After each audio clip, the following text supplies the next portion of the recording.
सभी भाई बहनों को मेरा प्रणाम है। आज बड़ा पावन मौका है। इधर राधा कृष्ण की भक्ति, इधर महागुरु महादेव की शिष्यता, दोनों का समागम है। कुछ दिन पहले रांची उपवन जाने का सौभाग्य मिला था। वहाँ पर दीदी से एक गुरु बहन पूछी कि शिव के शिष्य पूजा पाठ व्रत त्योहार कर सकते हैं या नहीं कर सकते हैं। दीदी बोली, दीदी तो बिल्कुल साहब की बात बोलते हैं, साहब जो कहे वही बात कहती है। दीदी बोली, साहब कभी नहीं रोके हैं कि तुम व्रत त्योहार पूजा पाठ मत करो। जिसकी भी पूजा पाठ करते हो, व्रत त्योहार करते हो, करो, लेकिन उससे शक्ति मांगो। राम का करो, कृष्ण का करो, हनुमान का करो, जिसका करना है करो, लेकिन उससे शक्ति मांगो कि हे भगवान, हे देवी, हे महारानी, आप हमें शक्ति दीजिए कि मैं अपने गुरु शिव का काम कर सके, अपने गुरु शिव का काम कर सके। शिव के प्रति ईमानदार बनिए।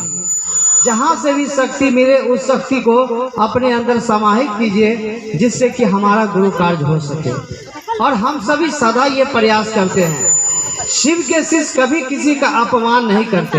अभी देखा ना आपने कि रानी दीदी आई, वो शिव नहीं कृष्ण की भक्ति में अपने आप को इस तरह से समाहित कर दी कि उनके चेहरा पर निश्चल प्रेम झलक रहा था। निश्चल प्रेम, सोचिए, सीखने की बात है हम लोगों के लिए। यदि वो महादेव के मंच पे आकर के कृष्ण के प्रति प्रेम की दीवानी होकर निश्चल प्रेम का प्रदर्शन कर सकती है, तो आप सभी तो महादेव के शिष्य हैं। क्या उस तरह से हम सभी महादेव के प्रति, अपने साहब के प्रति, अपने दीदी के प्रति प्रेम प्रदर्शित नहीं कर सकते हैं? हमेशा नकारात्मक बातों में सकारात्मक बातों को खोजने का प्रयास कीजिए और कभी किसी के साथ अनादर नहीं, सभी का आदर, सभी का सम्मान करना है। क्योंकि कृष्ण और राधा की भक्ति हम लोगों ने जाना है, सुना है, समझा है। मीरा प्रेम दीवानी हम सभी जाने हैं। कृष्ण का प्रेम मंदिर में लाखों करोड़ों लोग जाते हैं, वहाँ दर्शन करते हैं, वृंदावन मथुरा आते हैं, देखते हैं, क्योंकि प्रेम की पराकाष्ठा राधा कृष्ण के प्रेम में है। वही प्रेम की प्रकाष्ठा आप मांगिए ना उनसे कि हे कृष्ण, हे राधा, आप हमको भी, आप जैसे कृष्ण की दीवानी है राधा, हमको भी अपने शिव की दीवानी बना दीजिए, हमको भी अपने शिव कांड का दीवाना बना दीजिए, हमको भी महादेव काम में आगे बढ़े, ऐसा हमको कर दीजिए। लेकिन वो होगा कैसे? साहब श्री एक बार एक पुस्तक साहब श्री के विषय में लिखा गया, अनमिलाखर आप लोगों के पास शायद नहीं होगा, जिनके पास होगा 73 नंबर पृष्ठ में पढ़िएगा। जिस समय साहब श्री को नाश्ता करने की इच्छा थी, उस समय वो एडीएम थे और उनके जेब में पैसे नहीं थे, वो नाश्ता नहीं किए, क्योंकि उनका पैसा आते ही खर्च हो जाता था लोगों के उपकार में। कोई मांगता था वो दे देते थे, और फाका में, फकीरी में वो रहने के अभ्यस्त हो गए थे। एक उच्च अधिकारी, पैसा एक्स्ट्रा आमदनी था नहीं, घूस इधर उधर दाएं बाएं कमाई वो करते नहीं थे, केवल अपना मूल जो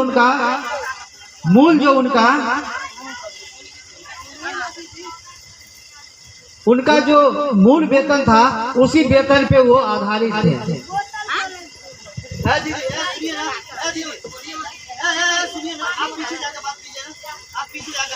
पृष्ठ संख्या 73 में पढ़ेंगे ना, तो साहब नाश्ता करने के लिए गए, और नाश्ता करने के लिए गए, जेब में पैसे नहीं था, भूख लगी थी, वापस आके घर में आके सो गए।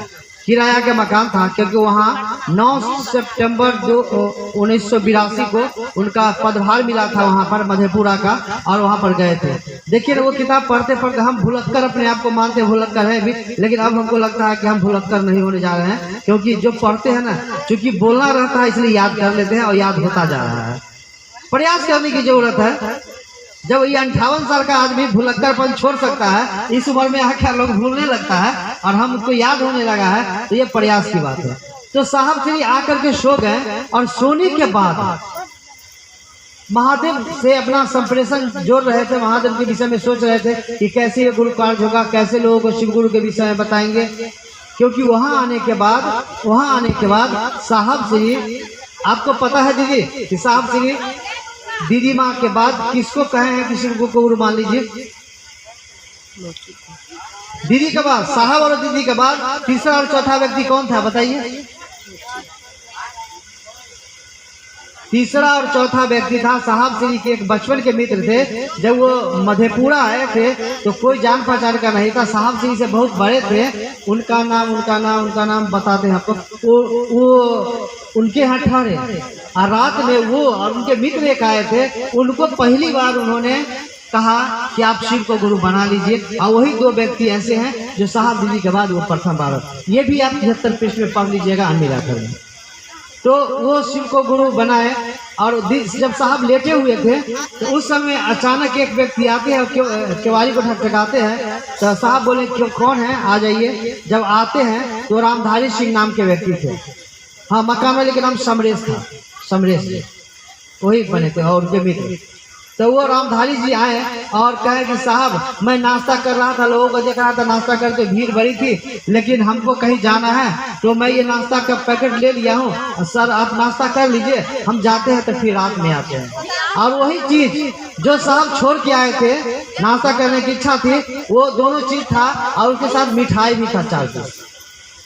यानी साहब श्री हम लोग एक संदेश देना चाहे हैं कि महादेव पे भरोसा रखो, तुम्हारा जरूरत का कोई काम रुकेगा नहीं, वो हो जाएगा, जितना सोचे हो उससे अधिक हो जाएगा, लेकिन एक भरोसा तो होना चाहिए। वहीं पर एक लाइन है साहब का, उसमें लिखते हैं कि महादेव से जो प्यार करता है उसकी सारी जिम्मेवारी शिव गुरु उठाते हैं। बस हमको प्यार करना है, और प्यार करने के लिए क्या करना पड़ेगा? प्यार करने के लिए क्या करना पड़ेगा? बच्चों को प्यार करते हैं तो क्या करना पड़ता है? टॉफी खरीद के देना पड़ता है, लेमन जूस खरीद के देना पड़ता है, बिस्कुट खरीद के देना पड़ता है, प्यार करते हैं। और महादेव को प्यार करने के लिए उनको भी बिस्कुट दीजिएगा, चॉकलेट दीजिएगा। ये पीछे चढ़ा हुआ है, क्या क्या सब चढ़ा हुआ है। हमारे महादेव शरीर में नहीं है, इसलिए वस्त्रों की कोई जरूरत नहीं है। हमारे महादेव शरीर में नहीं है, इसलिए प्रसाद की कोई जरूरत नहीं है। हमारे महादेव भाव से मिलते हैं और भाव के कारण आज उनका जो भाव चलता है शिव के शिष्यों पर, उस भाव के कारण शिष्य के अंदर में परिवर्तन हो रहा है। वाणी से, विचार से, कर्म से, विश्वास से उसके अंदर इतनी शक्ति आती जा रही है कि गरीब से गरीब आदमी सबसे बड़ा ईमानदार बन रहा है। पैसे वाले से पैसे वाले आकर के एक सामान्य नागरिक की तरह अपने गुरु शिव की सेवा में लगे हुए हैं। पहाड़ पर रहने वाला पठार में आ रहा है और पठार से रहने वाला आदमी पहाड़ में जा रहा है। क्या जरूरत था आज भानु जी को यहाँ आने का? क्या जरूरत था कि जा रहे थे दीदी से बात करने के लिए, जा रही थी कहीं और राधा दीदी को, क्या रानी दीदी को क्या जरूरी था महादेव को बात करने का? लेकिन साहब जी जो व्यवस्था लगा दी है ना दूसरा सूत्र, वो दूसरा सूत्र कमाल का है। लोगों से जब तक बात नहीं कीजिएगा तब तक परिणाम कैसे आएगा? बात कीजिएगा तब तो प्रेम जाएगा, और बात करेंगे थोड़ी कहेंगे आप उठिए मैं बैठूंगा, मेरे सिर से हट जाइए, या कुछ उल्टा सुल्टा बात नहीं। बात भी लोग करते हैं तो क्या कहते हैं कि दीदी मैं अमुक जगह से हूँ, आप कहाँ से आए हैं? फला जगह से आए हैं। दीदी आपके यहाँ शिव गुरु चर्चा का नाम सुने होता है। पहले बातों को मतलब प्लेटफॉर्म बनाया जाता है। पेड़ ला के सीधे रोप दीजिएगा नहीं ना, पेड़ को रोपने से पहले मिट्टी को नरम किया जाता है, उसके बाद पेड़ को लगाया जाता है। खेत में बीज छींटने से पहले खेत की जुताई कोड़ाई होती है, उसके बाद बीज को छींटा जाता है, यूं ही नहीं छींट दिया जाता है। तो किसी को अंदर जब आप शिव शिष्टा को का बीजारोपण कीजिएगा तो उसको पहले पिघलाना पड़ेगा, उससे बातें करते हैं। तब कहता नहीं मेरे यहाँ तो नहीं होता शिक्षा, जानते तो है मेरे यहाँ लोग करते हैं, गरीब लोग सबको देखते हैं। उसके बाद फिर समझाया जाता है देखिए शिव शिष्टा में गरीब नहीं है, गोरा काला नहीं है, अपना पराया नहीं है। यहाँ तो महादेव को गुरु बनाने की बात है। महादेव तो सबके हैं, महादेव सबके हैं। पोता के भी बाबा है और दादा के भी बाबा है। चंदा मामा पोता के भी चंदा मामा है और दादा के भी परदादा के भी चंदा मामा है। जैसे चंदा मामा घर घर के मामा, उसी तरह से शिव घर घर के बाबा। तो इस बाबा की बात आप समझाते हैं। अब कौन ऐसा होगा जो शिव की बात नहीं मानेगा? अब वो शिव की बात मान लेता है, अब मान लेता है तो ऐसा प्रेम हो जाता है, ऐसा प्रेम हो जाता है। साहब श्री एक बार बोले थे ना कि किसी से दोस्ती करना है तो ट्रेन वाली दोस्ती मत करना। कि ट्रेन में जब आते हैं ना लोग, रात में खाना खाते हैं, निकालते हैं अपना अपना तो कहते हैं कि आप भी खा लीजिए, आप भी खा लीजिए। ये अपना परोठा उसको देते हैं, वो अपना रोटी उसको देते हैं। और सुबह में क्या, जिसका जब मंजिल आता है उतर के चला जाए, किसी को टोकता भी नहीं है। यानी ट्रेन वाली दोस्ती नहीं करना। ये दोस्ती ऐसा होता है महादेव का, यदि दोस्ती में प्राण था, दोस्ती में जान था, दोस्ती में इतनी बड़ी दृढ़ निश्चय थी, तब तो आज ट्रेन की दोस्ती आज यहाँ तक खींच के लाया है आप इन लोगों को, नहीं तो क्यों आते। तो साहब से हम लोग को महादेव से प्यार करने के लिए 3 तरह का टॉफी दिए हैं। ये 3 तरह का टॉफी खाना होगा और खिलाना होगा। पहला का नाम क्या है साहब? 3 टॉफी का मतलब 3 सूत्र दिए हैं। 3 सूत्र है। 3 सूत्र में पहला सूत्र क्या है, कैसे कहते हैं? हे शिव, आप मेरे गुरु हैं। मेरे, इनके नहीं, हम अब कहते हैं मेरे गुरु हैं, मैं आपका शिष्य हूँ, आप मुझ शिष्य पर दया कर दीजिए। क्यों? एक ही बार तो कह दिए हे शिव आप मेरे गुरु, हो गया। साहब क्यों ये लाइन दिए हैं? 3 बार अपने आप को कहे हैं कि हे शिव आप मेरे गुरु हैं, मैं आपका शिष्य हूँ, आप मुझ शिष्य पर दया कर दीजिए। क्यों? मन नहीं समझता है। मन यदि समझता ना तो शादी ब्याह जो होता है ना, सीधे लड़का वाला आता, लड़का को लेकर लड़की के मांग में सिंदूर रख देता, हो जाता है। फिर उसके लिए क्या करना पड़ता है? छेका होता है, देखा देखी होता है, तिलक होता है, क्या क्या विध व्यवहार होता है, परिचय होता है, भर रात चलता है विध। और सुबह में जाके सिंदूर पड़ता है। क्यों?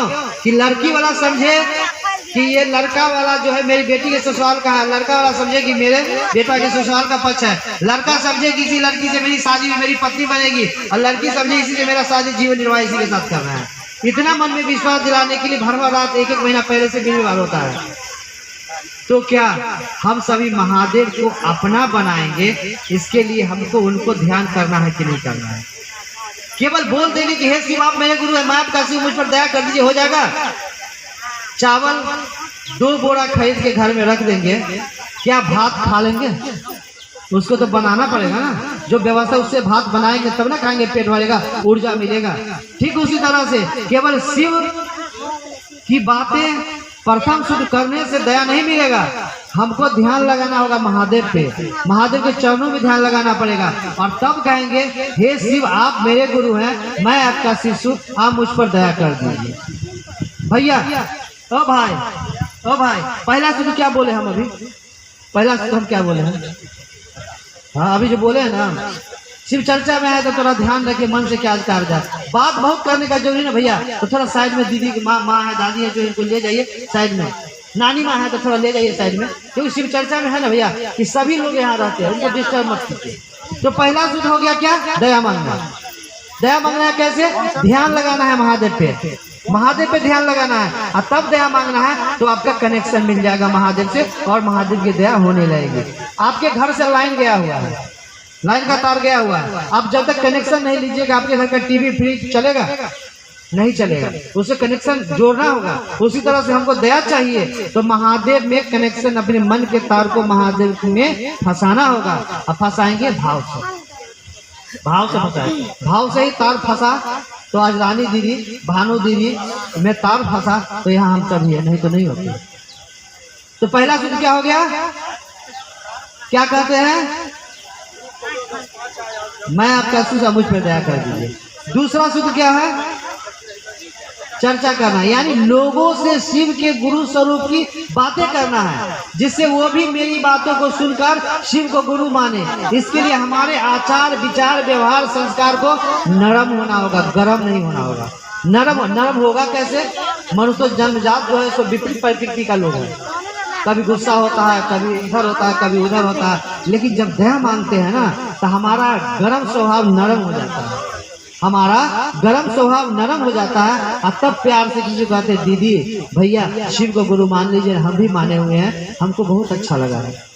और जब अपनी बातें करते हैं वो आपको देखेगा, जांचेगा कि अरे पहले तो ये ऐसा नहीं था, अब इस ठीक हो गया, पहले बहुत गुस्साल था, पहले बहुत टेढ़ा बात बोलता था, अब ये अच्छा बात बोलता है, चलो इसका मतलब सही बात है, चलो इसकी बात मान लेते हैं। और शिव की शिष्टता स्वीकार करता है, फिर भी आपको देखता है कि कहीं ये गलती तो नहीं बोल रहा, कुछ कर तो नहीं रहा। जब आप में हमें देखता है कि वो सही है, तब वो शिव कार्य में आगे बढ़ता है। और उसको बढ़ाने के लिए ठीक उसी तरह जरूरी है, जैसे एक पेड़ लगाते हैं ना, समय समय पर उसको पानी देना है, खाद देना है, उसको कोई कमौनी करना है, तब वो पेड़ बड़ा होता है। रोक देने से ही बड़ा नहीं हो जाता है। तो इसी तरह हम उस व्यक्ति से मिलेंगे, बातें करेंगे, उसका फोन नंबर लेंगे, फोन नंबर लिए तब तो यहाँ आते हैं, फोन नंबर लेंगे, बातें करेंगे और उसको भी आगे बढ़ाएंगे जिससे वो भी शिव कार्य करने लगे। तो ये हुआ दूसरा सूत्र। दूसरा सूत्र का मतलब ये नहीं है कि हम बैठ करके खूब भजन गाए, खूब कुछ करें। आप YouTube पर सर्च कीजिएगा ना शिव चर्चा लिखकर, तो क्या रंग बिरंग का गीत मिलेगा, डांस करते हुए शिव चर्चा में मिलेगा। क्या कीजिएगा, विपरीत मानसिकता के लोग हैं, वो सभी शिव चर्चा के नाम पर कलंक है। साहब की बातों को मानकर शिव गुरु का काम कीजिए। शिव चर्चा का मतलब है लोगों के दिलों में आप प्रेम जगाइए कि शिव मेरे गुरु हैं, यही शिव चर्चा है।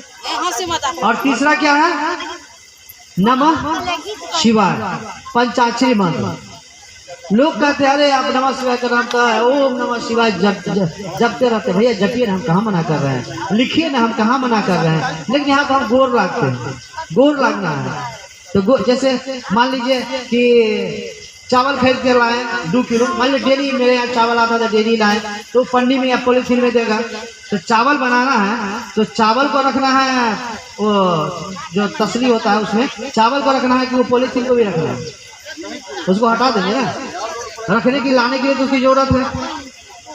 उसी तरह से ओम जो है ना हट जाएगा प्रणाम करने में, प्रणाम करने में ओम को हटा देगा, वो सम्मान सूचक शब्द है, ओम को हटा देंगे, नमः शिवाय से प्रणाम करेंगे। यदि माला नहीं है तो कोई बात नहीं, सांस लीजिए, नमः छोड़िए शिवाय, मन ही मन ध्यान लगाइए कि सांस ले रहे हैं नमः, छोड़ रहे हैं शिवाय, सांस ले रहे हैं नमः, छोड़ रहे हैं शिवाय। इस तरह से हम कई बार भर दिन में कर सकते। जब जब महादेव पर ध्यान जाए, महादेव पर यहाँ भी ध्यान लगाना है, ध्यान में महादेव के चरण को ध्यान लगाना है और नमः शिवाय करना है। माला है 108 बार एक दिवारात्रि में, एक दिन और एक रात यानी 24 घंटा में एक ही बार नमः शिवाय माला तो कर सकते हैं, और जपा भी जब इच्छा हो तब कर सकते हैं।